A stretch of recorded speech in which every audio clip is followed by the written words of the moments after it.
নমস্কার, আমি ঝিলাম গুপ্ত। এবছর মাধ্যমিকে আমি প্রথম, দ্বিতীয়, তৃতীয় কিছুই হতে পারিনি, কারণ এবছর আমি মাধ্যমিকটাই দিইনি। আমি অনেক বছর আগে মাধ্যমিক দিয়েছি, আর তখনও আমি কিছুই হতে পারিনি, কোনো রকমে হড়কে পাস করে বেরিয়ে গেছি। আমার সাফল্যের পেছনে মায়া প্রকাশনীর অবদান অনস্বীকার্য, কারণ আমি জানতাম এই পৃথিবীতে সবই মায়া, তাই আমি পড়াশুনো করার প্রয়োজনই মনে করিনি। আমি দিনে 25 ঘন্টা পড়তাম, কিন্তু গরম আমার থেকেও বেশি পড়তো, তাই এখন গরমের গরম অনেক বেড়ে গেছে।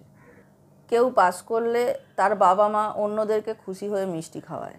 আমি মাধ্যমিক পাস করে আমার বাবা মাকে মিষ্টি খাইয়েছি, যাতে তারা একটু খুশি হয়, কারণ আমার রেজাল্ট তো তাদের খুশি করতে পারেনি। লোকে মাধ্যমিক পাস করে 11-এ ভর্তির ফর্ম তুলতে যায়, আমিও গিয়েছিলাম, কিন্তু আমাকে ফর্ম দিচ্ছিল না। আমাকে বলেছে, তুমি ফর্ম তুলো না, তোমার জন্য স্কুলটাই তুলে দেওয়া উচিত। কেউ মাধ্যমিক পাস করলে আত্মীয়রা জানতে চায় এবার সে কী নিয়ে পড়বে। আমার আত্মীয়রা জানতে চেয়েছে কী নিয়ে পড়বো নয়, এবার আমি আদৌ আর পড়বো কি না। মাধ্যমিকে যারা খুব ভালো রেজাল্ট করে তাদের বাড়িতে মিডিয়া আসে, এসে জানতে চায় কতক্ষণ পড়তে, কিভাবে এত নম্বর পেলে। আমার মাধ্যমিকের রেজাল্টের পরেও মিডিয়া আমার বাড়িতে এসেছিল, এসে জানতে চেয়েছে এত গামবাট, এত বাটখারা হওয়া সত্ত্বেও তুমি পাস করলে কি করে। ভেবেছিলাম জুন মালিয়ার মতো সুন্দরী সাংবাদিক যখন প্রশ্ন করছে, আমিও সোহমের মতো করে বিজ্ঞাপনের উত্তরটা দেব, নিজের ওপর আস্থা আর ব্রেনোলিয়ার ভরসা। কিন্তু আমি এটা বলিনি। নিজের প্রশংসা করতে গিয়ে ব্রেনোলিয়ার মতো পুরনো একটা ব্র্যান্ডকে মাঝখানে টেনে এনে ছোট করার কোনো মানে হয় না। কারণ বাবা একবার সত্যিই আমাকে ব্রেনোলিয়া এনে দিয়েছিল, কিন্তু তারপর ব্রেনোলিয়া শিশিটা যে আমি কোথায় রাখলাম সেটাই আমার আর মনে ছিল না। তো আমি ব্রেনোলিয়া খেয়ে আর কি পড়া মনে রাখবো। মাধ্যমিকে যারা র্যাঙ্ক করে খবরের কাগজে তাদের ছবি বেরোয়, আর বেরোয় তারা কতক্ষণ পড়েছে, কীরমভাবে পড়েছে ইত্যাদি। এদের দেখে পরের বার যারা মাধ্যমিক দেবে তারা ইন্সপায়ার্ড হয়। আমি যখন মাধ্যমিক পাস করলাম আমার ছবিও খবরের কাগজে বেরিয়েছিল। লোকে আমাকে দেখেও ইন্সপায়ার্ড হয়েছে যে এই বাটখারা যদি পাস করতে পারে তাহলে আমরাও পারবো। কেউ মাধ্যমিক পাস করলে তার বাবা মা তাকে নিয়ে বেড়াতে যায়। আমার বাবা মাও গিয়েছিল আমাকে ছাড়া। আমাকে না নিয়েই ওরা বেড়াতে চলে গিয়েছিল, তার কারণ মেঘে ঢাকা তারা সুপ্রিয়া দেবীর মতো ওরাও একটু বাঁচতে চেয়েছিল। দেখুন মাধ্যমিক, এটা এখন আর লাগছে না। দেখুন মাধ্যমিক খুবই ইম্পর্ট্যান্ট একটা পরীক্ষা, আমাদের জীবনের প্রথম বোর্ড পরীক্ষা যেটা আমরা দিই। মানে সেটা নিয়ে মানুষের বিরাট চিন্তা থাকে, বাড়ির লোক খুব বোঝায়, বিশেষ করে আত্মীয়রা খুব বেশি বোঝায়। মানে বাবা মার থেকেও আত্মীয়রা বেশি বোঝাতে চলে আসে, কেন আসে আমি জানি না, কিন্তু বোঝায়। এত আওয়াজ হলে কি কথা বলা যায়, যাই হোক।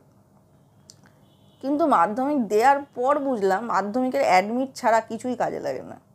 মানে মাধ্যমিক হচ্ছে কোনো পরীক্ষা নয়, এটা হচ্ছে সেই বিজ্ঞাপন যা তোমায় বুঝিয়ে দেয় যে কামিং সুন। ঠিক আছে, যেরকম সিনেমার টিজার ট্রেলার আসে, মাধ্যমিক হচ্ছে সেই টিজার বা ট্রেলার আগামী দিনের, যে দেখো এই রকম চাপ কিন্তু তোমার বারবার আসবে জীবনে। তো তুমি বুঝে রাখো সিনেমা এখনও অনেক দেরি রিলিজ হতে, এটা সব একটা টিজার দিলাম তোমায়, বুঝলে মামনি। কিন্তু মামন কারোরই এত ভয় পাওয়ার দরকার নেই, কারণ মাধ্যমিকের প্রশ্নপত্র কিছুটা প্রেডিক্টেবল হলেও জীবন কোনোদিনই প্রেডিক্টেবল নয়। এবং আমি হলফ করে বলতে পারি আমরা প্রত্যেকেই লেখাপড়া স্কুলে যা শিখি তার থেকে অনেক বেশি লাইফে বাঁচতে বাঁচতে শিখি। আর আমাদের অ্যাকচুয়ালি পড়াশুনোর সাথে ডিল করতে হয় না, পড়াশুনোটাকে নিয়ে অন্যদের সাথে ডিল করতে হয়। তাই পড়াশুনো ইম্পর্টেন্ট, কিন্তু শুধুই পড়াশুনো ইম্পর্টেন্ট এবং পড়াশুনো করবো বলে আমি আর কিচ্ছু করবো না, গোঁজ হয়ে বসে থাকবো এবং একটি পাতি বাটখারা তৈরি হবে, এর কোনো মানে হয় না। আমার মতো বাটখারা না হলেও চলবে, কিন্তু অ্যাটলিস্ট ছোটো বাটখারাও হয়েও না। তোমরা যারা মাধ্যমিক পাস করেছো এবছর তাদের প্রত্যেককে আমি অভিনন্দন জানাই। খুব ভালো হোক আগামী দিনগুলো, সুন্দর করে কাটাও, আরও ভালো লেখাপড়া হোক, আরও ভালো জীবনে দাঁড়াও, কেরিয়ার হোক, সবই বলে এরকম। কিন্তু যারা ফেল করেছে মাধ্যমিক, এবার শুনলাম নাকি 1.5 লাখ ফেল করেছে, জানি না সত্যি মিথ্যে ভাই, অন্যদের মতো আমিও শুনেছি। তাদেরকে বলি আমরা প্রত্যেকে কোনো না কোনো কারণে রোজ ফেল করছি কিছু না কিছু বিষয়ে। হ্যাঁ মানছি এই মুহূর্তে শুনলে মনে হয় হ্যাঁ তুমি বড় এসছো জ্ঞান দাদা, ফেল করেছি আর তুমি কোনো মজা নিচ্ছ না। মজা একদম নিচ্ছি না বস, আমি জানি ফেল করার যন্ত্রণা, ঠিক আছে। ফেল করলে না মানুষ তখন একটা দর্শনীয় বস্তু হয়ে ওঠে। আত্মীয় স্বজন বলে, জানিস তো ফেল করেছে, হয়তো সামনে এসে বলবে না না তাতে কী হয়েছে, সামনের বছর দেখিয়ে দিবি ভালো রেজাল্ট হবে, কিন্তু মনে মনে তারা হাসে, তারা আড়ালেও হাসে। বন্ধুবান্ধবও হয়তো হয়তো কিছু বলবে না বা সমব্যথীও থাকে, কিন্তু যারা ফেল করে না তাদের একটা নিচু নজরে দেখা হয়। কিন্তু তাও বলবো ভাই, কোমর বেঁধে লাগ, মাধ্যমিক খুব টাফ পরীক্ষা নয়, আর এটা সবথেকে ইম্পর্ট্যান্ট জীবনের পরীক্ষাও নয়, ঠিক আছে? এরপর অনেক বড় বড় পরীক্ষা আছে, এরপর তুই প্রেম করবি, সেখানে আবার রিজেকশানও আসতে পারে, ব্রেকআপ হবে, ওগুলো অনেক বড় পরীক্ষা। তারপর চাকরি বাকরি, ব্যবসা ফ্যাবসা, কত যে পরীক্ষার অন্ত নেই।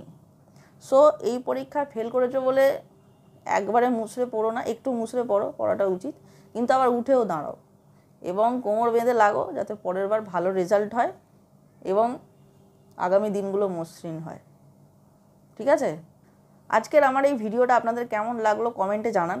আপনাদের মাধ্যমিক নিয়ে কোনো স্মৃতি থাকলে সেটাও জানান, বা আমার এই ভিডিও সম্পর্কে আপনাদের কি মতামত সেটা তো অবশ্যই জানান, এবং ভিডিওটা লাইক করুন আর অবশ্যই চ্যানেলটা সাবস্ক্রাইব করুন, এটুকু বলার ছিল। আর হ্যাঁ, যারা পেজে ভিডিওটা দেখবেন তারা প্লিজ আমার পেজটাকে ফলো করুন, এইটুকু অনুরোধ আমার রাখবেন আশা করি।